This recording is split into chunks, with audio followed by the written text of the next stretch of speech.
Good morning and welcome to Zen Fits here in Blackstone, Virginia, the center of the world. But then you too are at the center of the world. And when you're at the center of the world, everything fits. How could it not fit? Before you're at the center, nothing fits. Then suddenly you shift from being outside to being inside and everything fits. Okay, the title of this talk is The Zen of Apocalypse Now. The other day yesterday, I'm home alone, so I watch Netflix instead of BritBox with my wife. And so I can browse through Netflix and stop where I want to, and I don't have to say, do you want to watch this? So it said the last day of Apocalypse Now, before it's going from Netflix. I said, oh my God, I got to watch that. I hadn't seen it since the first time. So I watched it. Oh, fasten your seatbelts. We're going for a ride. We're going for a ride. So I always wanted to know, I had memories of Apocalypse Now, and so now I saw the whole thing, and I see things I didn't see before. But what always stuck with me in the movie was the horror. To go all the way to the headwaters of the river. That's a mythological place, by the way. The headwaters of the Ganges, the headwaters of the Nile. You want to go to the headwaters, to the source of life. That's where Shiva is. That's where God is. At the source, you see, of the river of time. So history flows out of the source. So we want to go to the source to see God, to see Shiva, or to see who I am. I want to get to the source of me. So there's two ways of looking here. There's from the outside, I want to get to the source of the river over there. But from the inside, I want to get to the source of me. Who am I? Who am I? That's the inside source. But as long as I describe it and say, it's the kingdom of heaven, well, that's still outside. That's still someplace. That's still over there. That's a word. So I've just made the source into a word and say kingdom of heaven. That's where it is. Well, no, that's not where it is. You haven't got to the source. You haven't got to the source of the river. Okay, so let's go on this journey up the river with the captain. I forgot his name, the captain. He's on a mission. He's assigned a mission to eliminate Colonel Kurtz because he's mad, you see. But the captain is curious. He wants to meet Kurtz. He wants to see what he's about. What has he discovered? And so he finally meets Kurtz. And Kurtz says, the horror. The horror. Kurtz is stuck. Kurtz got to the headwaters of the river and got stuck there in a no man's land. It's kind of like a death life. People all, it's a cult. You say, it's a cult. No, it's a tribe. No, it's a no man's land, where death is life and life is death. And all around you go, there's people crucified, hanging like Viet Cong, hanging from trees. They're crucified. And all in the smoke and the horrors and the flames. The captain has to go through Hades. Like Dante, he has to go through the fire and the destruction along the river in order to get to the source, which is kind of like a mystical, foggy, no man's land, where yes is no and no is yes. He's in catch-22. He's in the no man's land of Jake Sully and Avatar, where he doesn't know whether the sky people are real or whether the Navajo is real. He doesn't know which is the dream, which is reality. So this headwaters is kind of like, what's the dream? What's real? I don't know. The horror of ambiguity. The horror. Man, there's two horrors. The horror is the horror of having no meaning. There's no meaning here. At least if you say, well, the meaning, well, you know, this is horrible, at least you say, well, that's horrible. You know, at least there's the idea of not horror. But what do you do when everything is horror? We can get around horror and say, oh, that's horrible. I felt that's horrible. But this is a better place. Let's go there. But what if the other place is horrible too? What if you got two horrors? Now what do you do? This is Zen.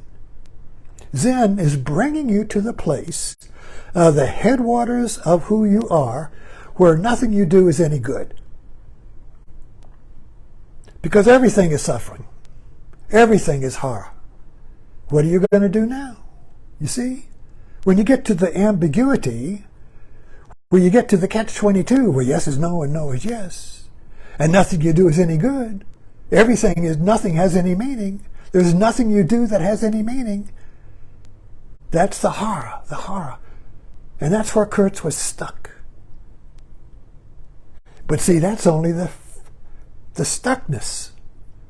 What's now? What are you going to do? All right, so let's get into that. With Zen, the E equals mc squared, which is Einstein's theory of relativity that explains everything. The E equals mc squared, or the formula that explains everything, in Zen is form is emptiness, emptiness is form, right? Form, things, meaning is empty. What? Form or meaning, thinking, form, feeling, form, choices, form, sense of self, form. It's all empty. It's all meaningless. This is where people are stuck today. On Facebook, the non-dualist. Oh, it's all an illusion. It's all meaningless. Everybody's corrupt. All the politicians are corrupt. All governments are corrupt. Everything's corrupt. Nothing has any meaning. That's where people are stuck. Nothing has any meaning. That's Colonel Kurtz. At least he knew it. The horror. So we don't really go into the horror of it, though. We just talk about it. So the meaningless is outside, over there. I just name it. If I name it, it's over there. But what if you become the name? What if you go into it? What if you go to the source, which is beyond language? It's beyond the name and the form. So let's go on the little Zen formula. The first discovery was Captain Kurtz, the Colonel Kurtz. Form is empty. The horror. You see, you have to get there in your gut. You have to realize that I have no meaning. The world has no meaning. It's empty. It's empty, not a word empty, not the word form. I am empty. I am empty, you see, and there's no way to get out. This is depression. This is psychosis. This is suicide. This is a mass shooter, you see. This is the horror, you see. But then Zen says, emptiness is form. What? Form is emptiness? Form has no meaning. No meaning has form. What? You go through to the other shore. You break through to the other side with the doors, you see. You go through the door. You break through to the other side, and what do you find? There is no other side. Form is empty. Empty is form. Yes is no. No is yes. Catch-22. Kurtz was stuck there. So the captain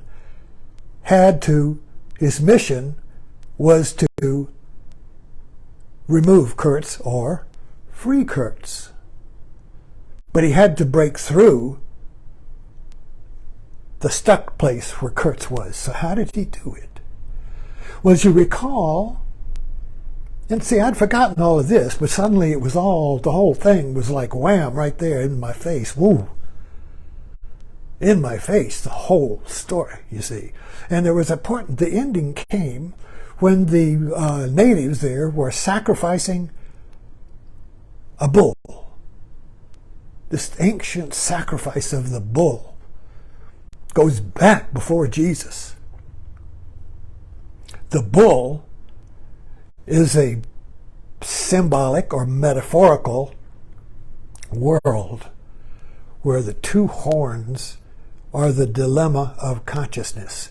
Is it yes or no? Is it no or yes? Is it form or is it emptiness? Is it meaning or is it meaningless? Meaning is meaningless. Meaningless is meaning. This is ambiguity.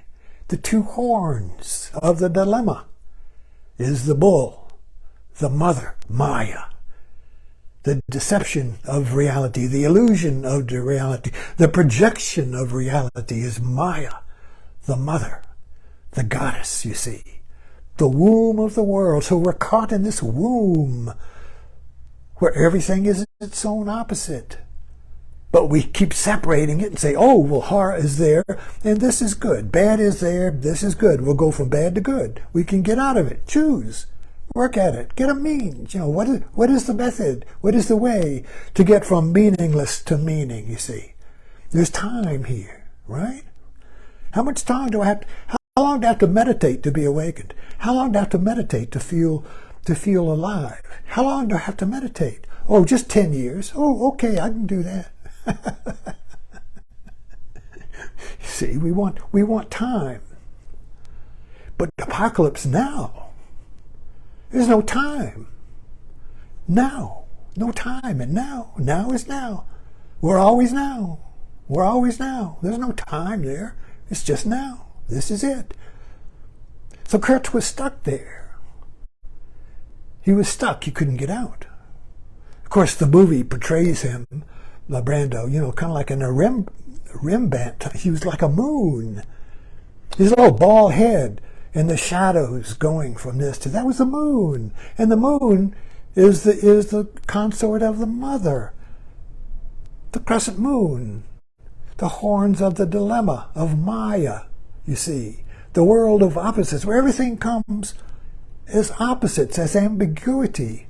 Who can go there? That's the horror. Who can go to the horror, and break through to the other side? Who can go through the meaningless to the meaning? When nothing is meaningful, absolutely everything is empty, it has no meaning. If you break through, then everything has meaning. You see? When nothing has meaning, absolutely nothing, including you, not you looking at that, not you in language. I'm a subject and the object has no meaning. I'll look it up on Google and it will have meaning. You see, so we're looking at a get the stutter here. We're looking, you know, they played the Doors a lot in the movie. Break on through to the other side. Break on through. Boom, boom, boom. You see?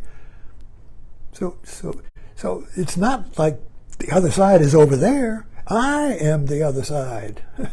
So when I break through and I get to the source, when you get to the source of you, when you question, you know, our hero, our little captain, question everything. His whole trip on this boat, like Odysseus going through the islands, trying to get home. He's trying to get home to the source of I am. He's trying to get to that source, and he's focused, and he's always kind of like open-eyed, you know, like Jake Sully on Avatar, or Pandora, you know, or you know, the open eye of a child. You know, a Space Odyssey, the open-eyed astronaut. You know, that openness, that openness that doesn't divide everything into this and that sees the whole, the totality, and it's struck in wonder. So I am is wonder. It can't be defined. That's the other side is, in Buddhism, like get to the other shore. If you get to the other shore, you look back, there's no shore. You are where you started. You are where you started. You are the other side. Instead of getting to the other shore comes to you. That's the turning point. That's the flip. That's the switch. That's where the opposites flip and empty becomes meaning. See? So if we get stuck in everything is meaningless, We're stuck in this pop non-duality where everything is an illusion. Oh, who do you think who are you? You're an illusion. You don't exist. Ha ha. It's absurd. It's absurd. Because we never get to the horror. We can't, you see, when we're in our dream sleep, we're dreaming we're awake. We're dreaming we awake, you see. But that's the dream. Waking up is horror. To wake up is real. To wake up is horror. The horror. So we don't wake up. Because waking up is horrible. Because it has no meaning. I want to have meaning. So I stay in the dream where I have meaning. Everything is this or that. Everything comes in pairs of opposites, delivered on a platter. Like the head of John the Baptist in the movie when the character, the photographer, gets his head cut off and delivered to the captain, who is in the tomb, like Jesus is in the tomb, buried in the tomb, going through the hell. He's buried alive. And the journalist played by whatever, his head, he opens the package up and it's the head, it's the horror, and he screams, the horror, the meaningless of it. And that was the horror of Vietnam. Vietnam was meaningless. It had no meaning. It was the horror, you know. So anyway, I could talk about this forever. So anyway, let's stop with the horror. The horror is the veil, or the source. If we really get to the source, we break through the horror. And the horror is Pandora. The heaven, the hell is heaven. It's the same world. The same world, except we flip, you see, from being empty to being full. When you're totally empty, you're at the source. You're totally empty, you're totally full. The absolute cannot be divided. The one cannot be divided into empty and full. So get to the source. Get to the horror. Thanks for dropping in.